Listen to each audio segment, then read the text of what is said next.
Salut les motards, c'est Mosfoc. Je fais une petite vidéo type motovlog pour une fois parce que j'ai pas mal de questions concernant ma bécane, tout ça, qu'est-ce qu'il y a dessus, qu'est-ce que j'ai fait dessus, l'équipement, etc. Donc pour ça je vous fais une petite vidéo explicative. Avant de vous la présenter, je vais quand même aller faire un petit tour au lavage qui est ici, parce que clairement avec le temps qu'il y a eu, le sel sur la route, etc., ça a complètement dégueulassé ma bécane. Donc là je vais y donner un petit coup de neuf parce qu'elle est franchement dégueu, et puis je vous montre ça tout de suite après. Get up for the money, for the power, the fame. We need it, need it.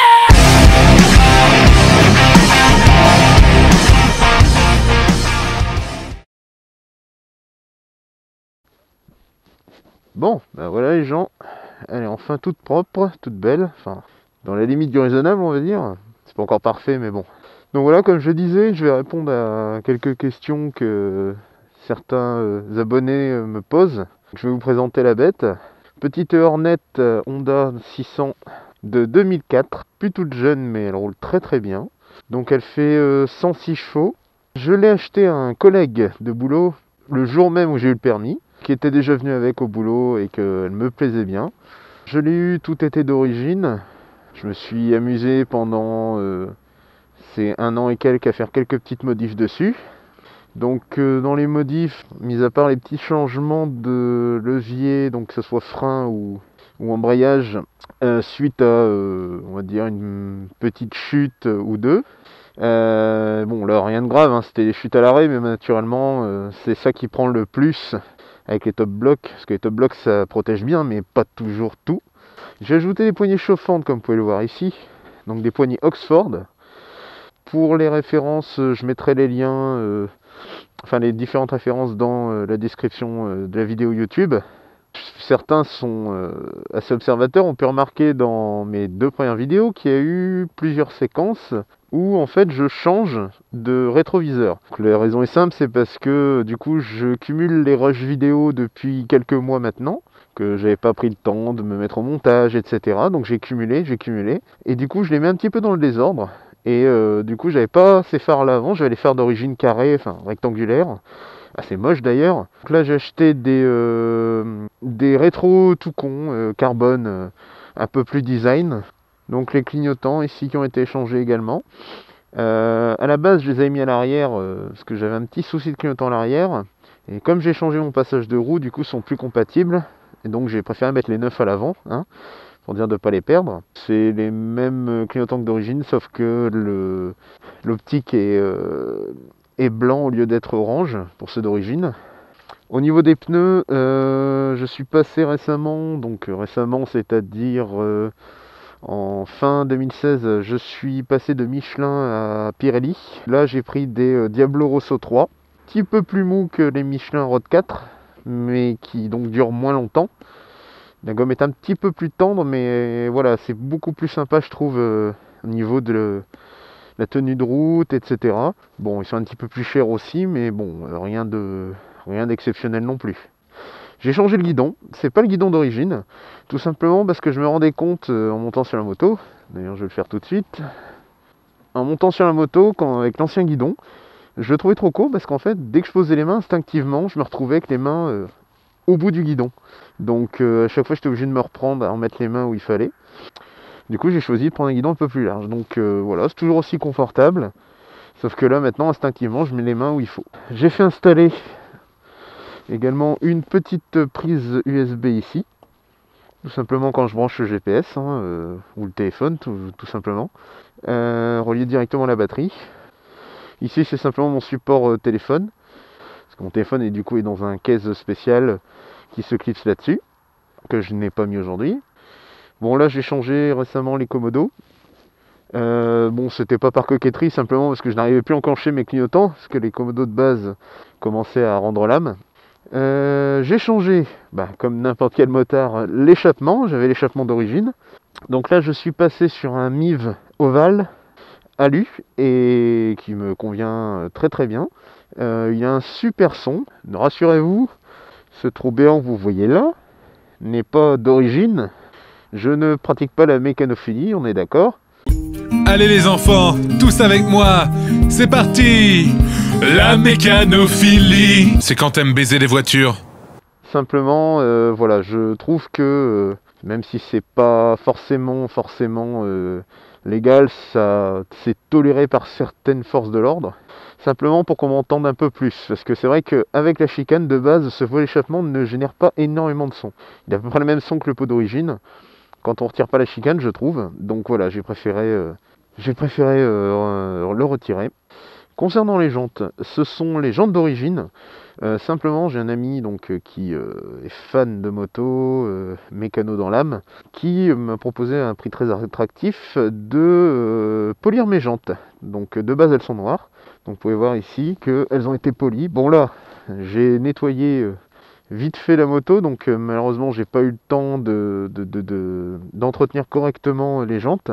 Normalement, je passe un petit moment pour bien les nettoyer. C'est d'ailleurs le désavantage des jantes polies, c'est que ça demande beaucoup plus d'entretien que des jantes normales.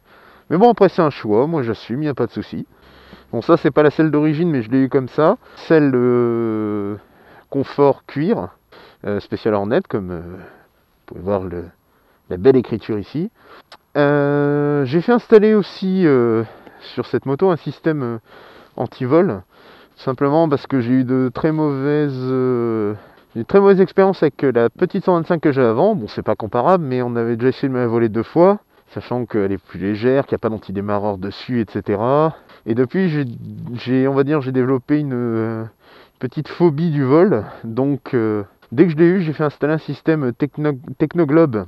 C'est un système, je vais vous montrer rapidement. Je la déverrouille quand ça marche, parce que des fois le capteur ne capte pas bien. Voilà, donc là la moto est déverrouillée. Vous pouvez démarrer sans problème, il n'y a aucun souci. Hop, vous lancez le contact. Voilà, il n'y a aucun problème, elle tourne très bien. Et donc voilà, au moment où je coupe le contact, au bout de 30 secondes, le deuxième antidémarreur, donc celui de l'antivol, s'enclenche. Donc ce qui veut dire que j'ai beau mettre le contact, si j'ai pas l'outil de la télécommande pour déverrouiller la moto, du coup on peut pas la démarrer. Donc bien sûr, à éviter de laisser sur le même trousseau que votre clé, parce que moi étant tête en l'air, j'oublie souvent les clés sur ma moto. Que là, si j'ai le bip avec, il y a possibilité de la prendre sans problème. Bon là, à la rigueur, on peut juste me faire la farce de me piquer mes clés et puis se barrer avec, mais bon, j'ai toujours un double chez moi, c'est toujours un peu chiant, mais bon, ouais. Donc là, le bip a retenti.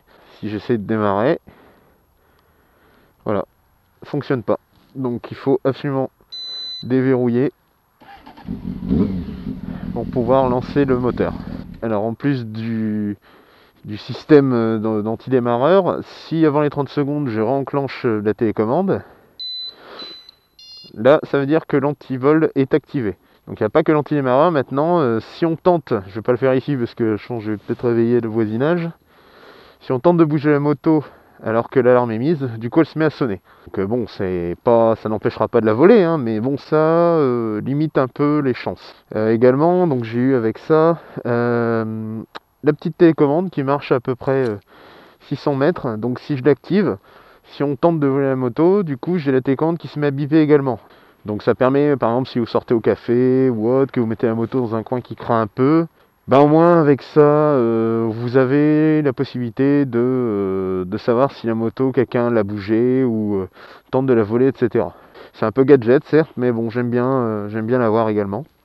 Il faut également faire sonner la moto à distance. Ça fait chier les voisins souvent. Le support de plaque et le passage de roue sont pas d'origine. À la base, c'est les vieilles bavettes noires géantes, pas belles du tout. J'ai fait poser, je sais pas si on voit bien, donc ça y est, c'est déjà un peu cracra. J'ai mis un passage de roue Air Max adaptable. J'ai dû mettre des clignotants type triangle à LED. Ils sont un peu moins visibles malheureusement. Donc marche bien la nuit, mais la journée c'est un peu compliqué de voir les clignotants. Simplement, donc ça c'est le même ami qui a fait mon polissage de jantes qui a installé ça. Juste rajouter un petit support pour la contrainte mécanique. Parce que sinon on aurait dû placer des rivets simplement là sur le passage et du coup c'est pas maintenu par grand chose, donc voilà, au moins là il y a une sécurité et on fait pas de nouveaux trous dans la plaque d'ailleurs que je vais devoir changer bientôt parce qu'elle est pas aux normes, à la nouvelle norme qu'ont voté nos élus par rapport à la dimension de la plaque, hein. C'est vrai que ça change tout. Donc voilà, à peu près toutes les modifications qui ont été faites. Sinon, au niveau de la conduite, pas grand chose à dire. C'est une moto qui est forcément moins nerveuse qu'un bicylindre. J'ai un ami, donc on peut voir dans la première vidéo, Tux, qui roule avec son Aprilia Shiver. Coucou. Un bicylindre, en départ arrêté, il me met une pin, ça c'est sûr. Donc voilà. Mais voilà, à côté de ça, elle est assez nerveuse, il n'y a pas de souci. Une fois qu'on est monté en tour, elle donne tout ce qu'elle a. Pour une mémère qui a plus de 13 ans maintenant, ça va, elle en a dans le bide, il n'y a aucun souci là-dessus. Voilà pour la moto, très très agréable à conduire, c'est mon premier gros cube. Je pense que je vais la garder un petit moment, il n'y a pas de souci là-dessus. Bon après, comme tout motard, j'aimerais bien avoir plusieurs motos de types différents. Là j'ai un Roadster, j'aimerais bien avoir une super moto aussi pour pouvoir essayer. Je suis un petit peu moins sur les sportives, ça m'emballe un peu moins. Ah, si je pouvais passer sur un trail, ça par contre ça m'intéresserait beaucoup pour les longs trajets. Parce que certains ont pu voir dans mes vidéos que bon, je roule essentiellement à Lille. Hein, et avec mon boulot, pendant à peu près 6 mois, je me suis retrouvé du côté de Paris. J'étais allé en moto de temps en temps là-bas. Pas très souvent non plus, parce que le trajet est très long quand on passe par l'autoroute. Et on peut pas transporter grand-chose non plus. Comme je disais, j'ai pas de valise, donc j'ai comme disent les amis, un string Baxter pour pouvoir fixer la sacoche de réservoir Baxter qui va avec. Où là je stocke le matos, plus le sac à dos. Je m'en sors pour la semaine, il n'y a pas de souci, mais bon, c'est vrai que c'est un peu contraignant, sachant que j'ai pas de bulle. C'est assez chiant, surtout pour l'autoroute, quoi. Et donc voilà où je voulais en venir en parlant de Paris, c'est de dire que si j'avais eu un super trail, alors le summum serait la MT-09 Tracer. Franchement, ça me botterait bien. Bon là, j'ai pas forcément l'envie, les moyens, etc. de dépenser pour une nouvelle moto. Je suis déjà très très content avec celle-là. Et pareil, bon là c'est l'hiver. Après, il y a aussi le boulot. Donc voilà, je peux pas faire autant de motos que je voudrais, mais dès que je peux, je la sors. Donc je parle bien de la moto, hein, bien sûr. Je parle pas de... J'ai eu des questions sur mon équipement de protection. Moi, je suis un grand adepte. Oh, ça se dit pas du tout, ça d'ailleurs. Un grand adepte. Oui, je suis un adepte de Denise. Vous la connaissez? Non, c'est normal, c'est Denez, la marque italienne. Donc là, j'ai, on peut le voir ici, le blouson cuir avec les protections. J'ai la dorsale qui va avec, parce que la dorsale n'est pas fournie de base. J'ai le pantalon avec les protections intégrées Denez, les chaussures Denez. J'ai même la ceinture Denez. J'ai pas encore le slip Denez malheureusement. Au niveau des gants c'est pareil. Donc là c'est en Gore-Tex pour l'hiver. J'ai la version été également. J'ai mon protège-cou aussi, parce que comme il fait assez froid en ce moment. Donc j'avais pas précisé aussi sur le blouson, donc dans le blouson j'ai la doublure hiver, que je ne quitte pas depuis quelques temps vu qu'il caille sa mère ici. Hein. Au niveau du casque, quand je roulais en 125, j'avais un Shark. Au moment où je suis passé sur Gros Cube, j'ai décidé de changer parce qu'il avait commencé à plus trop me plaire. Puis bon, c'était une entrée de gamme quand même une moyenne gamme. Donc là, je suis passé sur un Shoei NXR avec le petit dessin qui me correspond bien avec la tête de mort que vous pouvez voir d'ailleurs sur ma page Facebook. Abonnez-vous. Et du coup, sur ce casque, j'ai fait installer donc la caméra, donc qui est juste ici, n'est-ce pas?